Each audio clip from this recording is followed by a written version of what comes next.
Bismillahirrahmanirrahim. Assalamualaikum warahmatullahi wabarakatuh. Perkenalkan, nama saya Cik Abni Nurpala dengan nomor NIM 208240112. Kemudian ada rekan saya yang bernama Windy Oktaviani dengan nomor NIM 208230004. Dan juga ada Nita Talia dengan nomor NIM 208260012. Kami dari kelompok 9 akan membahas mengenai pertama, yaitu ada pengertian sistem tata surya, asal mula tata surya, model skala sistem tata surya, planet, satelit, dan medium antar planet. Oke, sekarang kita lanjut ya kepada pembahasan pertama, yaitu ada pengertian sistem tata surya. Sistem tata surya merupakan kumpulan benda langit yang terdiri atas sebuah bintang yang disebut matahari dan semua objek yang mengelilinginya. Nah, sekarang ada yang dinamakan dengan tata surya. Sebenarnya apa sih yang dimaksud dengan tata surya? Tata surya adalah himpunan benda langit yang terdiri atas sebuah bintang yang disebut matahari dan semua objek yang terikat oleh gravitasinya. Objek-objek tersebut termasuk 8 buah planet yang sudah diketahui dengan orbitnya ada wujud elips, 5 planet kerdil atau katai, 173 satelit alami yang telah diidentifikasi, dan jutaan benda langit seperti meteor, asteroid, komet, dan lain-lainnya. Teman-teman, ternyata tata surya terbagi dibuat menjadi matahari, 4 planet anggota dalam, sabuk asteroid, 4 planet anggota luar, dan di anggota terluar adalah sabuk Kuiper dan piringan tersebar. Selanjutnya yaitu ada sejarah tata surya. Yang pertama yaitu ada teori planetesimal oleh ahli geologi yaitu Thomas C. Chamberlain pada tahun 1843 sampai 1928. Dan juga astronom Forrest R. Moulton pada 1872 sampai 1952. Menurut hasil penelitian para ahli, ternyata tata surya terbentuk karena adanya benda langit lain yang lewat cukup dekat dengan matahari pada saat awal pembentukan matahari. Akibatnya, dari kedekatan benda langit tersebut dengan matahari mengakibatkan adanya tonjolan pada permukaan matahari. Dengan adanya batuan bintang yang dekat dengan matahari akan memberikan efek gravitasi sehingga terbentuknya dua lengan spiral yang memanjang pada matahari. Lalu selanjutnya yaitu ada teori awan debu oleh Carl von Weizsäcker pada 1940 dan Gerhard P. Kuiper pada 1950.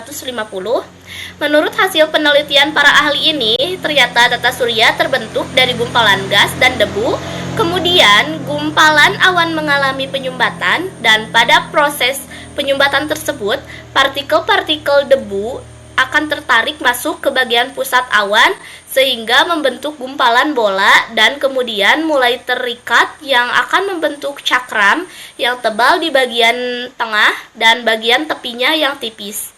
Lalu kemudian partikel-partikel di bagian tengah cakram akan saling menekan dan kemudian menimbulkan panas dan saling berpijar. Dan di bagian inilah akan menjadi matahari, sementara itu bagian yang luar akan berputar sangat cepat sehingga akan terpecah-pecah membentuk gumpalan yang lebih kecil, dan gumpalan kecil ini akan terikat dan kemudian membeku yang akan menjadi planet-planet. Dan yang terakhir yaitu ada teori nebulae, teori kabut oleh Immanuel Kant pada 1749 sampai 1827. Dan Pierre-Simon de Laplace pada 1796. Menurut hasil dari para ahli ini, ternyata tata surya melalui proses yaitu matahari dan planet berasal dari kabut yang berpijar yang terikat di dalam jagat raya. Karena berupa kabut yang berbentuk bulat seperti bola yang besar, dan jika semakin bola itu mengecil akan semakin cepat putarannya. Lalu, akibat bentuk bola tersebut mendekat pada kutubnya, lalu melebar di bagian ekuatornya, sehingga bagian massa dari kabut gas menjauh dari gumpalan intinya dan akan membentuk gelang-gelang pada sekelilingnya. Bagian ini adalah bagian utama kabut, kemudian akan membentuk gumpalan lagi dan akan menjadi planet-planet juga satelit. Sedangkan bagian tengah yang masih berpijar akan selalu membentuk gas pijar yang disebut dengan matahari. Sejarah penemuan 5 planet terdekat ke matahari selain Bumi, Merkurius, Venus, Mars, Jupiter, dan Saturnus telah dikenal sejak zaman dahulu karena bisa dilihat dengan mata telanjang. Perkembangan ilmu pengetahuan dan teknologi pengamatan pada 5 tahun zaman dahulu membawa manusia untuk memahami benda-benda langit terbebas dari selubung mitologi.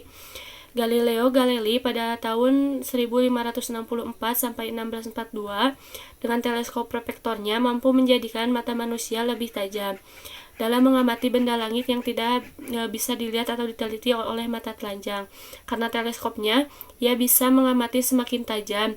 Dia bisa melihat berbagai perubahan wujud penampakan Venus seperti Venus sabit atau Venus purnama yang akibat perubahan posisi Venus terhadap matahari. Penalaran Venus mengitari matahari makin memperkuat teori heliosentris, yaitu bahwa matahari adalah pusat dunia semesta, bukan bumi yang sebelumnya digagas oleh Nicolaus Copernicus pada tahun 1473 sampai 1543. Susunan heliosentris adalah matahari dikelilingi oleh Merkurius sampai Saturnus. Teleskop ini disempurnakan oleh ilmuwan lain seperti Christian Huygens pada 1629 sampai 1695 yang menemukan Titan, satelit Saturnus yang berbeda nyaris 2 kali jarak orbit bumi sampai Jupiter. Perkembangan teleskop ini juga diimbangi pula dengan perkembangan perhitungan gerak-gerak benda langit dan hubungan satu dengan lainnya melalui Johannes Kepler pada tahun 1571 sampai 1630 dengan hukum Keplernya, dan puncaknya Sir Isaac Newton pada tahun 1642 sampai 1727 dengan hukum gravitasi. Dengan 2 teori perhitungan inilah yang memungkinkan pencarian dan perhitungan benda-benda langit kemudian. Pada tahun 1781, William Herschel menemukan Uranus. Perhitungan cermat orbit Uranus menyimpulkan bahwa planet ini ada yang mengganggu. Neptunus ditemukan pada Agustus 1846. Penemuan Neptunus ternyata tidak cukup menjelaskan gangguan orbit Uranus. Pluto kemudian ditemukan pada tahun 1930. Pada Pluto ditemukan, dia hanya diketahui untuk satu-satunya objek angkasa yang berada setelah Neptunus. Kemudian pada tahun 1978, Charon, satelit yang mengelilingi Pluto, ditemukan. Sebelumnya, sempat dikira untuk planet yang sebenarnya ukurannya tidak bernilai jauh dengan Pluto. Para astronom kemudian menemukan sekitar 1.000 objek kecil lainnya yang terletak melampaui Neptunus atau disebut objek trans-Neptunus yang juga mengelilingi matahari. Di sana mungkin ada sekitar 100.000 objek serupa yang dikenal untuk objek sabuk Kuiper atau anggota dari objek-objek trans-Neptunus. Belasan benda langit termasuk objek sabuk Kuiper di sela Quaoar 1250 km pada Juni 2002, Huya 750 km pada Maret tahun 2000, Sedna 1.800 km pada Maret 2004, Orcus, Vesta, Pallas, Heige, Paruna, dan 2003 EL61 1.500 km pada Mei 2004. Penemuan 2003 EL61 cukup menghebohkan karena objek sabuk Kuiper ini diketahui juga memiliki satelit pada Januari 2005 meskipun ada ukuran semakin kecil dari Pluto. Dan puncaknya adalah penemuan UB313 pada tahun 2003 dengan jarak 2.700 km pada Oktober 2003 yang diberi nama oleh penemunya karena selain semakin agungnya dari Pluto, objek ini juga memiliki satelit. Satuan Astronomi Internasional merevisi kembali definisi planet. Sejak saat itu, sebuah objek dikategorikan sebagai planet jika memenuhi 3 syarat berikut. Pertama, harus mengorbit matahari. Kedua, harus berbentuk bulat atau setidaknya hampir bulat. Pluto memenuhi kedua syarat ini, tapi bermasalah dengan syarat ketiga, yaitu sebuah planet harus punya area sekitar yang bersih. Area sekitar yang bersih berarti tidak ada benda di sekitar planet selain satelitnya sendiri. Pluto gagal memenuhi kriteria ini, sehingga syarat ketiga tidak tercapai. Satu strike mungkin tak masalah dalam permainan bisbol, tapi hal ini tidak bisa terjadi jika planet ingin tetap bertahan dalam daftar eksklusif klub planet. Ada sebagian orang yang menyesalkan Pluto dicoret dari daftar. Memang sangat disayangkan. Bahkan saat ini, ada beberapa ilmuwan yang tidak setuju dengan keputusan Persatuan Astronomi Internasional dan ingin kembali menyebut Pluto sebagai planet. Komponen penyusun tata surya. Yang pertama yaitu matahari. Matahari merupakan pusat dari tata surya. Matahari memiliki gravitasi yang besar hingga menyebabkan anggota tata surya beredar mengelilingi matahari. Matahari adalah bulatan gas dengan diameter 1,4 kali 106 km dengan temperatur permukaan sekitar 6000 Kelvin. Semakin mendekati inti matahari, maka temperatur matahari akan semakin meningkat. Matahari memiliki ukuran sebesar 332.830 massa bumi. Dengan memiliki ukuran massa yang besar ini menimbulkan kepadatan inti yang besar agar bisa mendukung kesinambungan fungsi nuklir dan menimbulkan sejumlah energi yang dahsyat. Lapisan-lapisan matahari terdiri dari berbagai inti yang merupakan lapisan paling dalam matahari, fotosfer, kromosfer, dan korona yang menjadi lapisan terluar matahari. Kemudian planet. Planet adalah benda angkasa yang memancarkan cahaya sendiri berdasarkan mengelilingi matahari. Yang pertama ada planet Merkurius. Merkurius merupakan planet yang paling dekat dengan matahari dengan jarak Merkurius sekitar 58,5 juta kilometer ke matahari. Planet Merkurius tidak mempunyai satelit dengan suhu permukaan pada siang hari adalah 450 derajat Celcius dan pada malam hari mencapai min 180 derajat. Planet Merkurius merupakan planet terkecil dalam tata surya dengan diameter 4,878 km. Periode revolusi Merkurius 88 hari dan periode rotasinya 59 hari. Yang kedua, Venus. Planet Venus merupakan benda langit yang terang setelah matahari dan bulan. Permukaan planet Venus terdiri dari awan tebal karbon dioksida sehingga memiliki efek rumah kaca yang menjadikan Venus sebagai planet paling panas pada sistem tata surya dengan suhu sekitar 460 derajat Celcius, periode revolusinya 225 hari, dan periode rotasinya 241 hari. Diameter planet Venus yaitu 12,104 km. Jarak antara Venus dan matahari yaitu 108 juta kilometer. Kemudian bumi. Yang selanjutnya yaitu bumi. Jarak bumi ke matahari sekitar 150 juta kilometer dengan periode revolusi 365,3 hari dan periode rotasi 23 jam 56 menit. Bumi memiliki satuan satelit yaitu bulan. Diameter bumi sebesar 12,760 km. Pada bumi ini ada atmosfer yang terdiri dari nitrogen dan oksigen, sehingga tepat untuk melindungi bumi dari bahaya radiasi matahari. Hal ini menjadikan planet bumi merupakan satu-satunya planet yang dalam anggota surya yang dapat mendukung adanya kehidupan. Kemudian Mars merupakan planet yang jarak rata-rata ke matahari yaitu 228 juta kilometer, periode revolusi 6787 hari dan periode rotasi 24 jam 37 menit. Diameter planet 6787 km dengan kedua satelit yaitu Phobos dan Deimos. Atmosfer terdiri dari 95% karbon dioksida dan selebihnya nitrogen dan argon. Kemudian Jupiter merupakan planet yang berjarak 780 juta kilometer dari matahari dengan periode revolusi 11,87 tahun dan periode rotasi 9,8 jam. Planet Jupiter merupakan planet terbesar dalam sistem tata surya karena memiliki diameter 139,822 km dan masanya 1,9 kali 1027 kg. Jupiter memiliki 4 satelit besar dan 6 satelit kecil. 4 satelit tersebut adalah Io, Europa, Ganymede, dan Callisto. Atmosfer Jupiter banyak mengandung 75% hidrogen dan 24% helium. Planet yang selanjutnya yaitu Saturnus.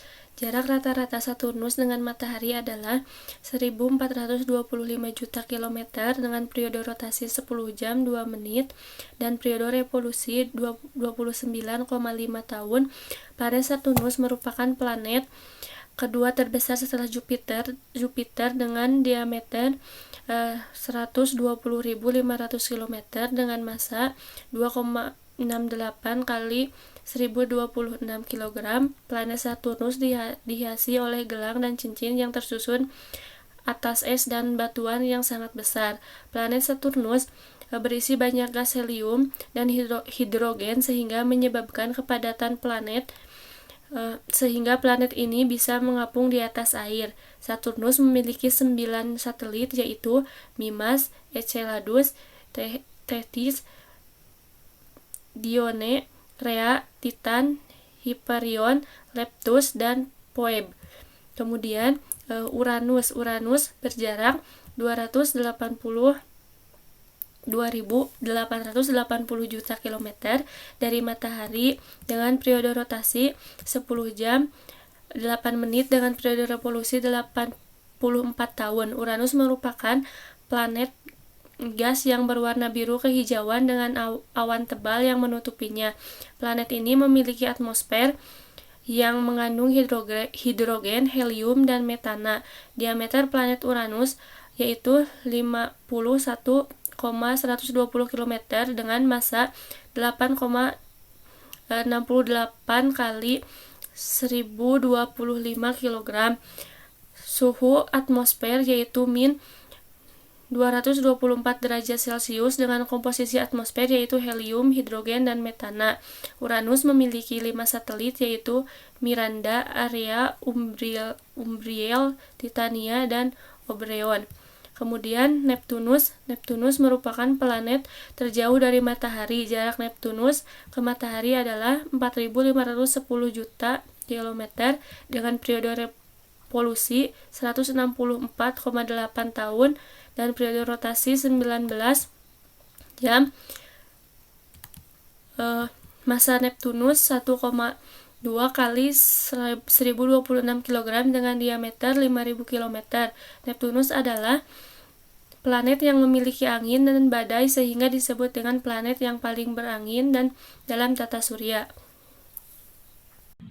Yang ketiga ada komet. Komet ini itu sebuah benda langit yang mengorbit matahari yang lintasannya itu sangatlah lonjong. Kemudian yang keempat ada asteroid. Asteroid ini itu sebuah batuan yang dimana batuannya itu mengorbit matahari dan lintasannya itu berada di antara Mars dan Jupiter. Kemudian yang kelima ada meteoroid. Meteoroid ini sama seperti asteroid, itu sebuah batuan, cuman bedanya kalau misalkan meteoroid ini batuannya itu kecil, kemudian berada di ruang antar planet. Yang keenam ada satelit dan bulan. Satelit dan bulan ini merupakan sebuah benda langit juga yang mengiringi planet-planet. Medium tata surya yaitu sebuah badan tata surya yang lebih besar seperti planet, planet kerdil, planet asteroid, dan komet. Model skala tata surya.